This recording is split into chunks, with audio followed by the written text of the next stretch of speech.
Education here at Sun can be an excellent choice for any students. నమస్తే, Telugu one న్యూస్కి స్వాగతం. ఈరోజు ఆంధ్రప్రదేశ్లో కూటమి ప్రభుత్వం ఏర్పడిన తర్వాత సుపరిపాలనలో తొలి అడుగు అని 4.1 అని కార్యక్రమంతో ఇవాల్టి నుంచి ప్రజల్లోకి వెళుతున్నారు కూటమి నేతలు. అయితే సుపరిపాలనలో సంక్షేమ పథకాలు ఇచ్చాము, అవి చెప్పుకోవడానికి ప్రజల్లోకి వెళుతున్నారు, ప్రజలు స్వాగతిస్తారు. ఇదంతా ఒక ఎత్తు అయితే రాష్ట్రంలో ఎందుకో చంద్రబాబు నాయుడు గారు లేదా తన ప్రభుత్వం కార్యకలాపాలు నిర్వహిస్తుంటే ఇంకా కొంతమంది అధికారులు జగన్మోహన్ రెడ్డికి అనుకూలంగా వ్యవహరించేటువంటి మనుషులు ఉన్నారు. ఇంకా కొన్ని కేసుల విషయాల్లో ఎవరైతే నేరం చేసిన వాళ్ళు ఉన్నారో వాళ్ళకి వెసులుబాట్లు వస్తున్నాయి, వాయిదాలు పడిపోతూ ఉన్నాయి. అందులో కీలకమైనటువంటిది మొన్న రెంటపాళ్ల సత్తెనపల్లి పర్యటన నేపథ్యంలో జగన్మోహన్ రెడ్డి కారు గుద్ది సింగయ్య అనే వ్యక్తి చనిపోయాడు కదా. ఆ కేసు ఇప్పటికి 3 సార్లు వాయిదా పడింది. ఇంకో 2 వారాలకి నిన్న వాయిదా పడింది. నిన్న తేల్చేస్తారు అని అనుకున్నారు, కానీ నిన్న కూడా తేలలేదు. అది ఇంకా ఎవిడెన్సెస్ కావాలని ప్రభుత్వం వైపు నుంచే ఇంకా ఎవిడెన్సెస్ కావాలి అని రిక్వెస్ట్ చేస్తే 2 వారాల పాటు వాయిదా వేయాల్సి వచ్చింది. అంటే ఇక్కడ ఎవరి తప్పిదం? ఎందుకు ఆధారాలతో సహా నిరూపించలేకపోతున్నారు ఆ కేసుని? అంత క్లియర్గా కనబడుతూనే ఉంది కదా. సరే, ఇదంతా ఒక ఎత్తు. కొంతమంది అధికారులు గతంలో వైసీపీకి పనిచేసిన భజన చేసిన అధికారులు ఇప్పటికీ ఉన్నారు. చాలా విషయాల్లో ఇప్పటికీ వైసీపీ నాయకులకే పని జరుగుతుంది. వైసీపీ నాయకులు ఎవరైతే గతంలో వైసీపీలో అధికారం అనుభవించి ఇప్పుడు మళ్ళీ తెలుగుదేశం పార్టీలోకి వచ్చారో వాళ్ళకే ఎమ్మెల్యేలు కూడా, సరే అధికారులు అంటే ఒక ఎత్తు, ఎమ్మెల్యేలు కూడా వాళ్ళకే పనులు చేసి పెడుతున్నారు అనే అసంతృప్తి చాలా ఉన్న నేపథ్యంలో చంద్రబాబు నాయుడు గారు సుపరిపాలన ఇస్తున్నారు. సరే, ఈ విషయాల్లో ఎక్కడ వెనకబడుతున్నారు? ఇలాంటి విషయాల్ని ఇంకా వైసీపీ అధికారులు ఉండడం, ఇంకా వైసీపీకి న్యాయస్థానాల్లో కూడా ఫేవర్గా తీర్పులు రావడం, ఒక రకంగా బెయిల్ రావడం అనేది నిన్న 3కి బెయిల్ వచ్చింది. కీలకమైన వ్యక్తులు వైసీపీలో నందిగం సురేష్, కృష్ణరాజు, వల్లభనేని వంశీ వాళ్ళ రిలీజ్ అయ్యే అవకాశం. నిన్న కృష్ణరాజు, నందిగం సురేష్ ఇద్దరు రిలీజ్ అయ్యారు. అయితే ఇక్కడ నిరూపించడంలో సరే బెయిల్ రావడం అనేది హక్కు కాబట్టి పొందుతారు, ఫైన్. జగన్మోహన్ రెడ్డి విషయంలో ఆధారాలు ఇంకా ఎందుకు సమర్పించలేకపోతున్నారు అనేది ఒక ప్రశ్న. ఇంకా మొన్న ఆ శశిధర్ లాంటి అధికారులను ఏపీపీఎస్సీ మెంబర్గా ఎందుకు నియమించాల్సి వచ్చిందనేటువంటి ప్రశ్న. అంటే కేవలం చెప్పుకోవడానికి 1-2 పేర్లు కనపడుతున్నాయి, కానీ క్షేత్రస్థాయిలో ఈ అసంతృప్తి ఉంది. మరి దీన్ని సెటిల్ చేయడంలో ఎక్కడ వెనకబడుతుంది కూటమి ప్రభుత్వం? సెటిల్ చేయకుండా అలా ముందుకు వెళ్ళడం ఏమన్నా వ్యూహమా, లేకపోతే చేతులెత్తేసి వీళ్ళు చేయాల్సిన కార్యక్రమాలే చేసుకుంటూ పోతా ఉన్నారా? అడుసుమిల్లి శ్రీనివాసరావు గారు ప్రముఖ సామాజిక రాజకీయ విశ్లేషకులు ఉన్నారు. నమస్కారం అడుసుమిల్లి గారు. అదే ప్రశ్న, వ్యూహమా లేదా పట్టించుకోకుండా వెళ్ళిపోతూ చేతులు ఎత్తేసినట్టు అనుకోవాలా? ఇప్పుడు మీ ప్రశ్నలోనే సమాధానం వెతుక్కోవచ్చు. అలా వెతుక్కుంటున్నారు కొంతమంది. దాంతో చాలా అసహనం, అసంతృప్తి, ఆగ్రహం కలుగుతుంది. అది చూడటానికి మరి నిజంగానే అలాగే కనిపిస్తుంది అంతా. ఎందుకంటే జగన్మోహన్ రెడ్డి ఘోరంగా ఓడిపోయి సంవత్సరం అవుతుంది. జగన్మోహన్ రెడ్డిని అతను చాలా తప్పులు చేశాడు, అరాచకం చేశాడు, అవినీతి చేశాడు, దుర్మార్గం చేశాడు, దోపిడీ చేశాడు. ఇవన్నీ చేసినప్పుడు అతను ఇంకా బయట ఎందుకున్నాడు అనేటువంటిది అందరిలోనే ఒక మెదులుతున్న సందేహం అది. అలాగే అతను అనునూయులు చాలామంది, కొంతమంది అరెస్ట్ అయ్యారు, ఇంకా కొంతమంది చాలామంది అలాగే ఉన్నారు. పెద్దిరెడ్డి, చంద్రశేఖర్ రెడ్డి ఇలాంటి వాళ్ళు చాలామంది బయట ఉన్నారు. ఒకవేళ అరెస్ట్ అయిన వాళ్ళకి కూడా చాలా తీవ్రమైన కేసులు అనుకున్న వాటిలో వెసులుబాట్లు వస్తున్నాయి. ఈ సిస్టమ్ కూడా కొంచెం ఫేవర్గానే వాళ్ళకి ఫేవర్గా వస్తున్నాయి తీర్పులు, బెయిల్ అయినా ఏమైనా. అసలు ఎక్కడ లోపం ఉందనేటువంటిది ఎవరికి అర్థం అవ్వట్లేదు. ఇవన్నీ చూస్తుంటే నాకు ఏమనిపించిందంటే డెఫినెట్గా చంద్రబాబు నాయుడు గారికి తెలియని విషయం కాదేమో ఇది అనుకుంటున్నాను. మనందరికీ వచ్చినట్టుగా ఆలోచన వాళ్ళకే వస్తుంది కదా.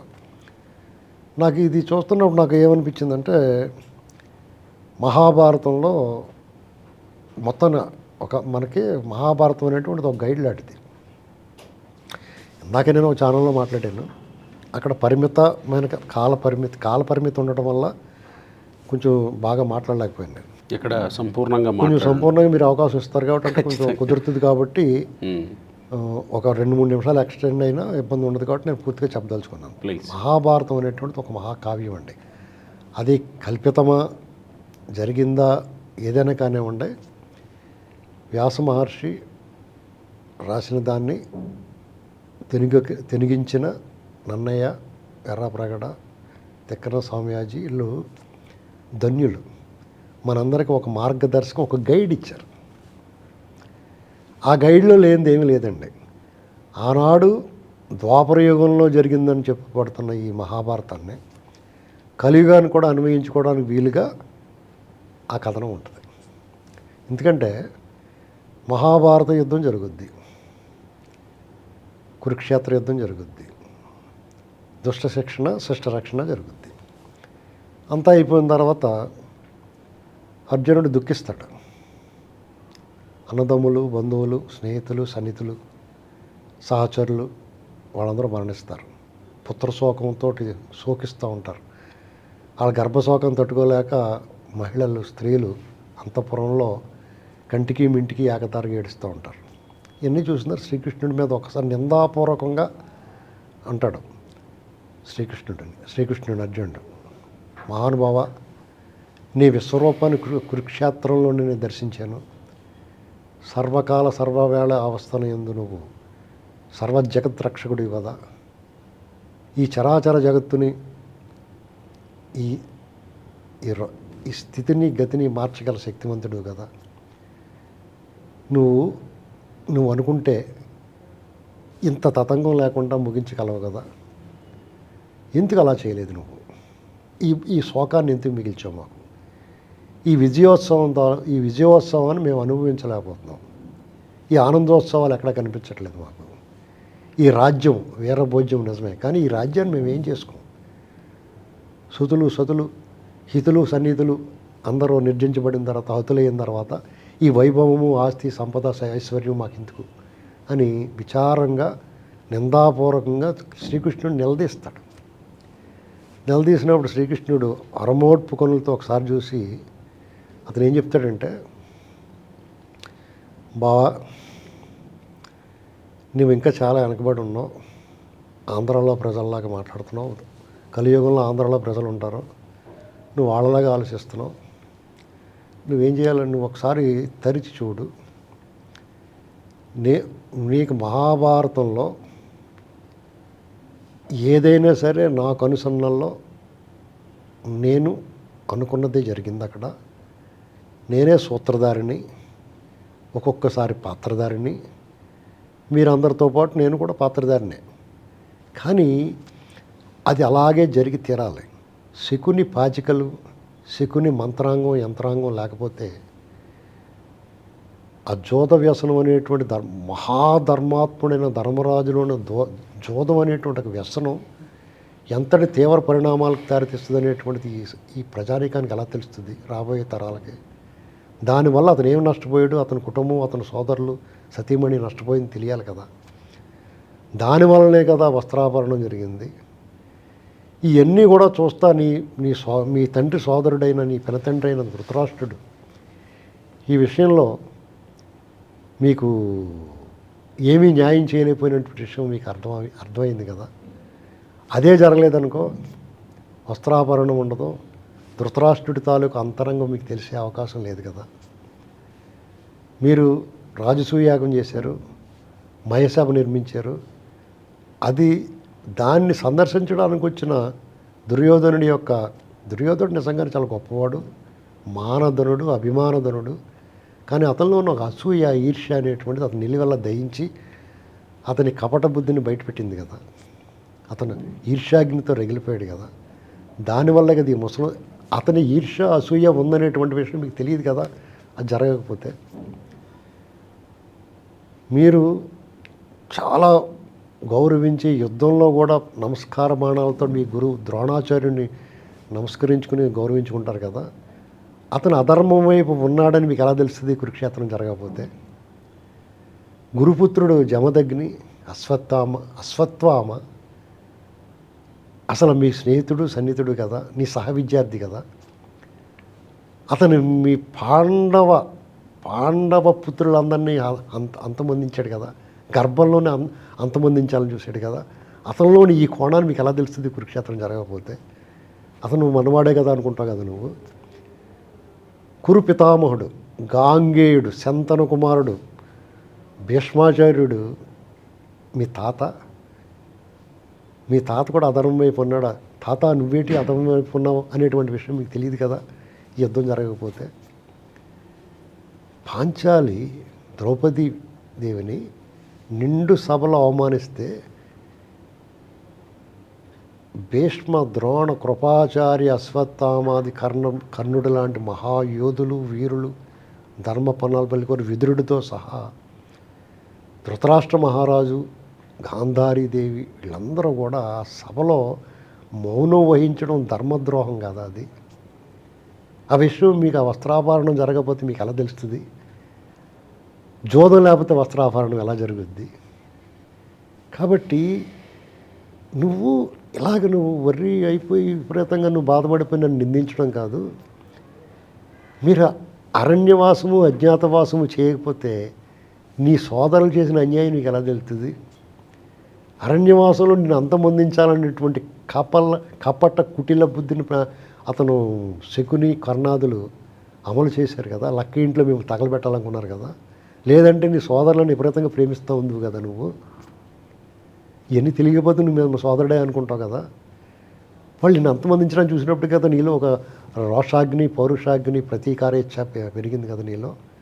మీరు అజ్ఞాతవాసంలో ఉన్నప్పుడు మహావీరుడు, మహాసౌందర్యవదుడు, అర్జున పార్థ కిరీటి విజయుడు, మహావీరుడైన అర్జునుడు బృహన్నలుగా వేషం ధరించాల్సిన పరిస్థితి ఎందుకు వచ్చింది?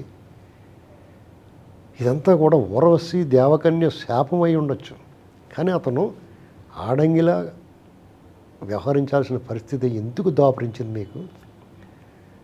మహాపతివ్రత అనబడే పాంచాలిని మీద కాముకుడు, కీచకుడు కన్నేసి ఆవిడ్ని చెరబట్టాలని చూసినప్పుడు, కీచకుడు మహావీరుడు మన చుట్టాలే కదా అనుకోలేదు మీరు? అతను దుర్బుద్ధి తెలిసింది, అతను హతమార్చాడు కదా భీముడు. అలాగే జరాసంధుడు, ఇలాగ మీ ఆప్తులు ఎవరో కూడా తెలిసింది మీకు. మీరు కష్టాల్లో ఉన్నప్పుడు ఘటోద్గజుడు వచ్చాడు, అభిమన్యుడు, నీ పుత్రుడు అభిమన్యుడు కూడా పద్మవ్యూహాన్ని ఛేదించడానికి వెళ్ళాడు. అనేక మంది రాజులు నీకు సపోర్ట్గా వచ్చారు, నీకు మద్దతు ఇచ్చారు. అలాగే కౌరవులకు మద్దతు ఇచ్చారు. నీ అనుకున్న వాళ్ళు కూడా. శల్యుడు మీ మేనమామ, కానీ అటువైపు ప్రలోభాలకు లోనై అటువైపు పనిచేసేటు పోయి యుద్ధంలో కర్ణుడికి శల్య సారథ్యం చేసినా కానీ అసలు ఇవన్నీ కాదు. నీ సోదరుడు, మీ అగ్రజుడు, మహావీరుడు, దానవీర సూర కర్ణుడు, దాతృత్వంలో అతన్ని మించినవాడు అతనే మేటి. ఇప్పటి వరకు ఈ కలియుగం వరకు కూడా అతన్ని మించిన వాడు లేడని చెప్పుకుంటారు అందరూ. అటువంటి వాడు అధర్మం వైపు పనిచేస్తాడని మీరు ఎలా అనుకుంటారో? ఇవన్నీ జరగకపోతే నా సోదరుడే కదా, అతనికి అన్యాయం జరిగిందని బాధపడుతూ ఉంటారు కదా. కాబట్టి ఎవరు నీవారు, ఎవడు పరాయివాడు, ఎవడు పగవాడు అనేటువంటి తెలియాలనే ఇదంతా నడిపించిన తతంగం అంతాను. ఇవాళ నీ వాడెవరో, నీ పరాయివాడు ఎవరో తెలిసింది, నీ శత్రువు ఎవరో తెలిసింది. పూర్తిగా నీ చేతులతోటే వాళ్ళందరినీ సంహరించేలా చేశాను నేను అని చెప్తాడు. ఇక్కడ కూడా అంతే. ఇప్పుడు సపోజు అంతా న్యాయ ప్రకారం, చట్ట ప్రకారం జరిపోతుంది అనుకోండి. ఈ వైరస్ తెలియదు కదా, లోపలికి ఎంటర్ అయిన వైరస్. ప్రభుత్వాన్ని ఇరుకుని పెట్టే కార్యక్రమాలు చేస్తున్న ఐఏఎస్లు, ఐపీఎస్లో వాళ్ళు ఏదో రూపంలో బయటపడుతున్నారు. వాళ్ళు కనీసం తెలుసుకోవడానికి ఉంది. ఇప్పుడు ఇది ఒక సంధికాలం. యుద్ధానంతరం క్షతగాత్రులకి చికిత్స చేయటము, అవశేషాలన్నిటిని పోగొట్టుకోవడం, దాన్ని పునర్నిర్మించుకునే పనిలో ఉంది ఆంధ్రప్రదేశ్. ఇక్కడ నీ శత్రువులు ఎవరో, మిత్రులు ఎవరో తెలుసుకోవాల్సిన అవసరం ఉంది. ఒక విజయం తర్వాత అందరూ మిత్రులుగానే కనపడతారు. అందరూ ఇంత వెడల్పు మోకాలతో నవ్వుతూ వస్తారు అందరూ. వాళ్ళని పాలు నీరులా వేరు చేసే పరిస్థితి నీకు రావాలంటే కష్టం. ఇలాంటి పరిస్థితుల్లో కొన్ని వ్యవస్థలోని వ్యక్తులు వీడి దగ్గరికి వెళ్తే అన్నీ ఇలాగ ఉంటాయి అని మీకు తెలుస్తుంది. లేకపోతే ఒక ఐపీఎఫ్ ఆఫీసర్ ఇతను ఇలాగే చేస్తాడు, అప్పుడు అతను మనిషి అని మీకు స్పష్టంగా తెలుస్తుంది. ఒక ఐఏఎస్ ఆఫీసర్ ఇతను ఏదో రకంగా దూరేసాడు, మళ్ళీ ఇలాగే జీవోలు ఇస్తున్నాడు, సీక్రెట్గా కొంతమందిని కాపాడుతున్నాడు అనేటువంటి మీకు తెలుస్తుంది. ఇది తెలుసుకోవడం కోసమే వాళ్ళు కొన్ని విషయాల్లో నిరాసక్తంగా ఉన్నట్టు కనిపిస్తున్నారు అంతే. జగన్మోహన్ రెడ్డి ఒక్కడిని విడిచిపెట్టి చుట్టూరు ఉన్న వాళ్ళని నిర్జించే కార్యక్రమం జరుగుతుంది. జగన్మోహన్ రెడ్డి అనేటువంటి వాడిని అలాగే ఉంచుతారు వాళ్ళు. అతను బయటకు వచ్చినప్పుడల్లా అతనికి మైనస్ అవుతుంది. ఇది మన కళ్ళ ముందు చూస్తూ ఉన్నాం. జగన్మోహన్ రెడ్డి ఏదో రోజు అతని బుద్ధి ఎప్పటికప్పుడు బయట పెట్టుకుంటున్నాడో అతను ఉన్న మార్గాలన్నీ వాడుతున్నాడు మిమ్మల్ని ఎదుర్కోవడానికి. ఆ మార్గాలు వాడినప్పుడల్లా ఒక్కొక్కడు బయటకు వస్తున్నాడు. మీకు వ్యతిరేకంగా ఉన్నవాళ్ళు రాజకీయ పార్టీల్లోనూ, అధికారుల్లోనూ, వ్యవస్థల్లోనూ, పైన ఉన్నవాళ్ళు, పక్కన ఉన్న వాళ్ళలో మీ మనుషులు ఎవరో కానోళ్ళు ఎవరో ఏదో రూపంలో వాళ్ళ మాటల్లోనూ చేతల్లోనూ బయటకు వచ్చి కనపడుతున్నారు. అప్పుడు మీ టార్గెట్, మీ శత్రువు ఎవడో స్పష్టంగా కనపడుతుంది. అప్పుడు వాళ్ళు మీరు వాళ్ళతో యుద్ధం చేయొచ్చు. లేదంటే ఇదంతా మరుగున పడిపోతుంది. వీళ్ళు రాగానే జగన్మోహన్ రెడ్డి లోపలేసేస్తే ఎవరికాడు సైలెంట్ అయిపోతారో ఈ శత్రుమోకలన్నీ కూడా కలుగుల్లో దాక్కుంటాయి. వీళ్ళు ఎప్పుడైతే ఇలాగ వెసులుబాటు ఇచ్చారో చర్యలు లేవు అనేటువంటి వాతావరణం కనపడుతుంది. కలుగుల్లోంచి అన్నీ బయటకు వస్తాయి. ఇది కారణం. ఇక్కడ నాకు ఒక సంఘటన గుర్తొచ్చింది. సీతారామాంజనేయులు అప్పుడు ఇంటెలిజెన్స్ చీఫ్గా చేసిన ఆయన వైసీపీలో ఈ లిక్కర్ స్కామ్లో ఉన్న నిందితులు వేరే దేశాలకి వెళ్ళడానికి తర్వాత విచారణను ఎదుర్కొనే వాళ్ళు ఎలాంటి వాంగ్మూలం ఇవ్వాలి అనే విషయంలో ఆయన హైదరాబాద్లో ఉంటూ ఫామ్ హౌస్లో గైడ్ చేశాడు అనేది కొన్ని వార్తలు మనం చూసాం. అంటే సీతారామాంజనేయులు ఇంకా సర్వీస్లో ఉన్నాడు, రిటైర్ అవ్వాలి ఆయన. సో సీతారామాంజనేయులు బయటికి రావడానికి వ్యూహాత్మకంగా వెయిట్ చేయడం మంచిదైంది కదా. మరి ఇప్పుడు అతను సస్పెండ్ చేసి ఊరుకున్నారు. అతను మొత్తం తీసేయకుండా అతను పక్కన పెట్టారు. ఆ జత్వానీ కేసులో లోపల వేసేయకుండా పక్కన పెడితే అతను చేసిన పని ఏంటి, ఇక్కడికి వచ్చి హైదరాబాద్లో కూర్చుని అందరికీ మీటింగ్ లేట్ ఫామ్ హౌస్లో అందరూ ట్రైనింగ్ ఇచ్చాడు. అప్పుడు తీసుకెళ్ళి లోపల వేశారు. వీడు మనవాడు కాదు అనేటువంటి పార్టీ. లేదంటే అతను చంద్రబాబు నాయుడు గారు ముఖ్యమంత్రి అయిన వెంటనే ఫైలెట్ తిరిగేట్ కదా, సూట్ వేసుకున్నాడు కదా. ప్రమాణ స్వీకారం బాధ్యతలు తీసుకునే అంచేత వాళ్ళు పట్టించు. అదే సరే వీళ్ళు ఏదో మెత్తగా మాట్లాడుతున్నారులే అని చెప్పి తీసుకుంటే ఆ పాము లోపలికి వచ్చి గుడ్లే పెట్టేసి పిల్లలు పెంచేసినాం ఏంటండి. తర్వాత ఈరోజు లేటెస్ట్ డెవలప్మెంట్ సాక్షి పత్రికలో రాశారు. సిద్ధార్థ్ కౌశల్ అనే ఐపీఎస్ ఆఫీసరు, ఆయన చాలా జిల్లాల్లో ప్రకాశం జిల్లా, మచిలీపట్నం, తర్వాత కడపలోనూ అనంతపురంలోనూ చేశాడు అనుకుంటా, ఎస్పీగా చేశారు ఆయన విఆర్ఎస్ తీసుకొని వెళ్ళిపోవాలని డిసైడ్ అయినట్టు ఆయన ప్రస్తుతానికి ఓ 20 మంది 25 మందినో విఆర్లో పెట్టింది కదా ఈ ప్రభుత్వం ఐపీఎస్లని వచ్చిన తర్వాత. సో వాళ్ళలో ఒకడు సిద్ధార్థ్ కౌశల్. ఆయన విఆర్ఎస్ తీసుకొని వెళ్ళిపోవాలి అని సిద్ధమైనట్టు సాక్షిలో ఈరోజు ఒక వార్త చూశాను. అంటే ఇలాంటి వాళ్ళు కూడా వాళ్ళంతటా వాళ్ళు మరి అంటే సిద్ధార్థ్ కౌశల్ మీద ఎలాంటి ఇది ఉందో తెలియదు, బట్ ఆయన అయితే విఆర్లో ఉన్నాడు ఈ ప్రభుత్వం వచ్చిన తర్వాత. ఈ ప్రభుత్వం మామూలుగానే అవన్నీ పెద్ద ప్రతీకారం లేదు. అలాంటిది వాళ్ళు విఆర్లో పెట్టారంటే వాళ్ళు ఎంత దుర్మార్గాలు మనకు తెలిసి కొంతమంది చేశారు, తెలియకుండా కొంతమంది చేసి ఉంటారు. డెఫినెట్గా అతను ఏదో తప్పు చేసి ఉంటాడు. జగన్ ప్రేమికుల్లో భగ్న ప్రేమికుడు కాదు, మామూలు నిజమైన ప్రేమికుడు. అంటే కొంతమంది జగన్ ప్రేమించి కూడా విఫలమవుతారు. అతని నుంచి విజయసాయిరెడ్డి భగ్న ప్రేమికుడు, వన్ సైడ్ లవ్. అది చెప్పాడు, ఆయన మనసులో నా స్థానం లేదంటాడు కదా. అతను భగ్న ప్రేమికుడి కింద లెక్క. ఒకప్పుడు బాగా ప్రేమించాడు, తర్వాత వదిలేశాడు. అతను భగ్న ప్రేమికుడి కింద లెక్క. వీళ్ళందరూ నిజమైన ప్రేమికులు కాబట్టి వాళ్ళ అంతరాలు పోతే వాళ్ళకి జతబట్టలు కూడా పెట్టి పంపించాలి. ఎన్నటితో పాటు జతబట్టలు మంచి పట్టుబట్టలు తీసిచ్చి. అంటే దాన్ని వైసీపీ నుంచి పోర్ట్రేట్ చేస్తున్నది ఏంటంటే ఇప్పటి ఈ ప్రభుత్వ ఆగడాలు తట్టుకోలేక ఐపీఎస్ అధికారులు విఆర్ఎస్ తీసుకుని వెళ్ళిపోవాలనుకుంటున్నారు అన్నట్టు పోర్ట్రేట్ చేస్తున్నారు. ఇప్పుడు ప్రజలు ఏం కోరుకుంటున్నారో అది ఇవ్వాలండి. ప్రజలు కోరుకున్న దాంట్లో 10వ వంతు కూడా ఇవ్వట్లేదు వీళ్ళు. ఇటువంటి నిజంగానే ఇప్పుడు ఎంత చెప్పినట్టుగా అర్జునుడు అలాగైతే ఫీల్ అయ్యాడు అలా ఫీల్ అవుతున్నారు వీళ్ళంతా.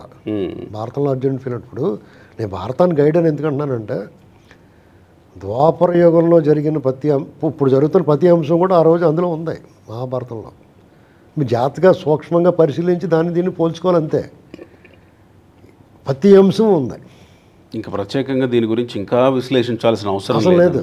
ఎందుకంటే మీరు చాలామంది మీరు మత విశ్వాసాలు ఏదైనా మీరు ఏ దేవుణ్ణి కొలిచినా మహాభారతం అనేటువంటి ఒక గైడ్. మీరు దేవుడు హిందూ మతాన్ని చూడక్కలేదు దాన్ని, అదొక గైడ్గా తీసుకోవాలి ఎవరన్నా సరే. ఆ గైడ్గా తీసుకుని ఒకసారి చదవండి. అనేక పుస్తకాలు చదువుతారు, సినిమాలు చదువుతున్నారు మీరు. అలాగే మహాభారతాన్ని కూడా చదవండి. చదివితే మీకు అక్కడ కొన్ని ఎక్స్ట్రాడినరీ ఒక అబ్సర్డ్లా అనిపిస్తాయి మీకు. అందులో సూక్ష్మాన్ని గ్రహించాలి మీరు. రైట్. సర్పయాగం అనేటువంటి ఒక ఎపిసోడ్ ఉంటుంది అందులో, ప్రతీకారానికి ఇది. అందులో వాళ్ళ తండ్రి గారి మరణం, పరీక్షిత్ మహారాజు మరణానికి కొడుకు జనమేజయుడికి తెలుస్తుంది. వైశంపాయనుడు చెప్తాడు అతనికి, మీ తండ్రి గారు ఎలా మరణించాడు, ఒక పాము శాపం వల్ల మీ తండ్రి గారికి మరణం సంభవించిందని. అప్పుడు అగ్రహోదకుడైపోయి సర్పయాగం తలపెడుతుంది. ఎలా ప్రతీకారం అంటే సర్పయాగం చేద్దామంటారు. అంతే, వచ్చేసి ఋత్వికులు అందరూ వచ్చి యాగకుండం పెట్టి సర్పయాగం చేస్తారు. రకరకాల పాములన్నీ తొట్టల కింద వచ్చి పడిపోతాయి. అందులో తక్షక, కర్కోటక ఇలాంటి వాసుకి ఇలాంటి వాళ్ళు అందరినీ కూడా వచ్చేస్తుంటే అప్పుడు కొన్ని చెట్టు చుట్టేసుకుంటాయి. తక్షకుడు లాంటి కూడా పెద్ద చెట్టు చుట్టేసుకుంటా అంటే పైన ఉన్నవాడు కాపాడుతున్నారు చూడండి వాళ్ళు, అలాగనమాట. ఎవడొకడు కాపాడుతూ ఉంటాడు వాళ్ళని. కొన్ని వచ్చి పడిపోతాయి అందులోని. సేమ్ అదే జరుగుతుంది ఇప్పుడు ఇక్కడ. వాసుకి ఒక పాము ఉంటుంది, అది దేవుడికి సంబంధించి, కాబట్టి దాన్ని దేవుడు కాపాడతాడు. అలాగే పైన ఉన్నవాడు కాపాడుతూ ఉంటాడు ఒక పావుని. ఒక పావుని ఎవరు కాపాడే వాళ్ళు ఉండరు, వచ్చి పడిపోతాయి ఆంకుండంలో. Right sir, thank you.